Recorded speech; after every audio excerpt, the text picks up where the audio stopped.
Hello students, welcome to your WebSeek.Academy English channel. Today, we will discuss the poem Heaven, If You Are Not Here on Earth, which is a part of your second PUC English syllabus. This inspiring and thought-provoking poem is written by Kuvempu, one of the greatest Kannada poets and the first Jnanpith Award winner from Karnataka. A note on the poet. K.V. Puttappa, 1904 to 1994, is widely known by the pen name Kuvempu. He is acknowledged as the greatest poet of the 20th century Kannada literature. He is the first among 8 recipients of the Jnanpith Award for Kannada. He is the second, after M. Govinda Pai, among Kannada poets to be revered as Rashtrapati, a national poet.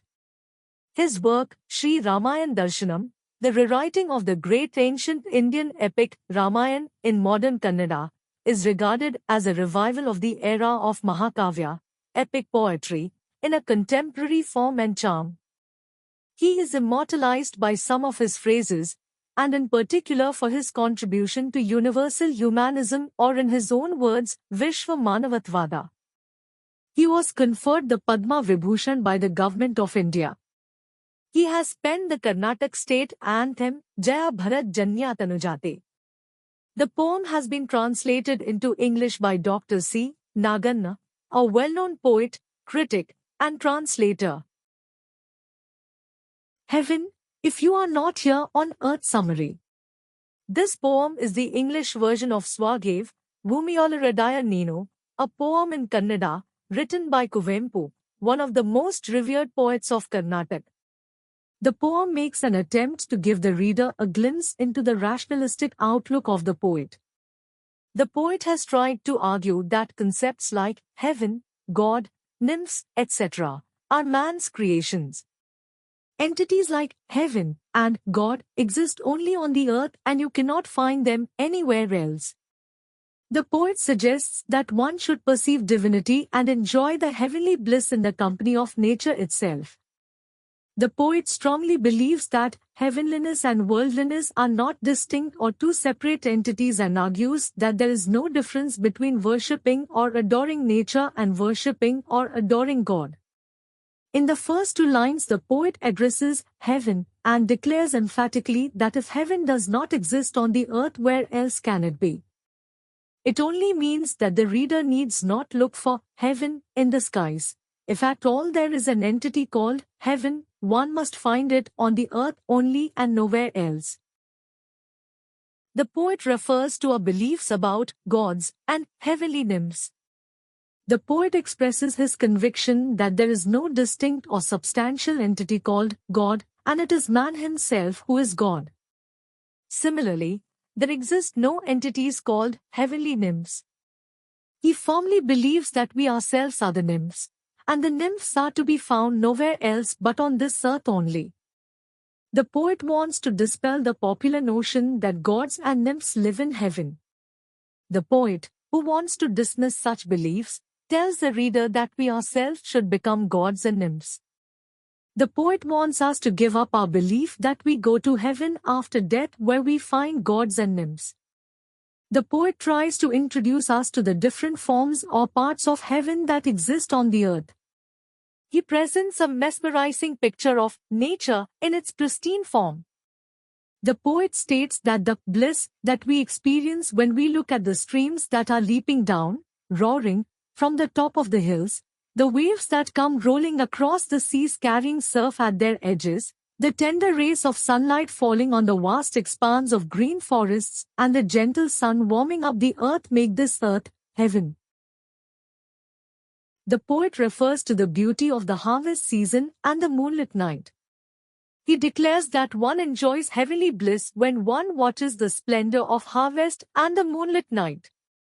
The poet ends the poem saying that the poet who imbibes this heavenly bliss spreads the nectar of heaven through his poetry on this earth. A poet is endowed with a higher degree of imagination and sensibility. With these qualities, the poet appreciates nature's beauty and in turn, the poet enables others to behold heaven on earth. To sum up, the poet argues that we do not need to seek heaven after death, but can enjoy heavenly bliss even when we are alive, if only we have the eyes to see heaven on this earth. Heaven exists only on the earth and nowhere else. One is sure to enjoy the pleasures of heaven when one looks at the splendor of nature. The poet urges the reader to perceive the tremendous energy that lies underneath the physical beauty of nature. This idea can be taken as a message of the poem. Heaven, if you are not here on earth. Comprehension 1. 1. According to the poet, heaven is A. On earth, B. Within us, C. Elsewhere. Answer A. On earth. 2. The poet finds God in A. Nature, B. Earth, C. Temple. Answer A. Nature. 3. What does the line, heaven lies all over, suggest? Answer. Heaven is not elsewhere but within us and is all over the world. If we are good, then that is heaven, and if we are bad, that is hell. Nature is also a heaven, as we can find heaven in objects like trees, moon, sands of grains, etc. 4. Who creates heaven on earth? Or, where does the poet create heaven? Answer. The poet creates heaven on earth.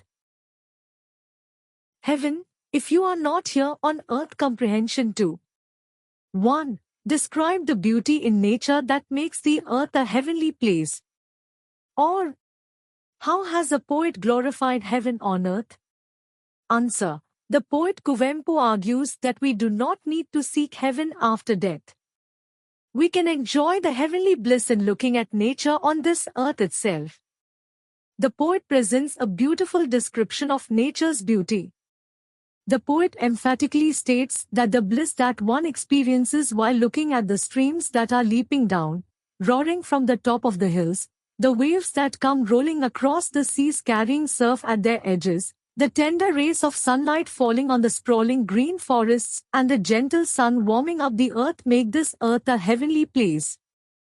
2. Why does the poet feel that earth is more beautiful than heaven? Answer. According to Kuvempu, there is no heaven in reality. Entities like God, heaven, and the nymphs are merely figments of man's imagination. All the different forms of nature, like the green forests, the streams that leap down the hills, the waves that roll across the seas, the moonlit night, and the splendor of harvest appear more beautiful than the imaginary descriptions of the man. Heaven, if you are not here on earth. Comprehension 3. 1. How does the poet explain the illusion of heaven in the poem? Or, how does the poem, Heaven, if you are not here on earth, visualize heaven? Answer. Kuvempu considers concepts like God, nymphs, and heaven as myths created by man. He opines that if at all heaven exists, it exists only on this earth and nowhere else. In order to break the illusion of heaven in man's mind, he presents before us charming sights of nature and argues that nothing can be more heavenly than these forms of nature. He makes a direct address to nature and declares that if heaven does not exist on the earth, where else can it be? He justifies his statement referring to the streams, the waves, and the sunlight. He says that the streams that leap down roaring from the top of the hills, the rolling surf at the edge of the waves, the tender rays of sunlight falling on the green forests, the gentle sun warming the earth, all these make the earth heaven. 2. How does the poem celebrate the power of the poet? Answer. Having argued categorically that if at all there exists an entity called heaven, it exists only on this earth, the poet Kuvempu presents before the readers beautiful sights of nature. In the last stanza, the poet states that one sees chunks of heaven lying all over in the splendor of harvest and of moonlight. He concludes the poem celebrating poetic talent. He says that the poet enjoys looking at nature, imbibes the beauty of nature and spills the nectar of heaven on the earth through his poetry. Thanks for watching.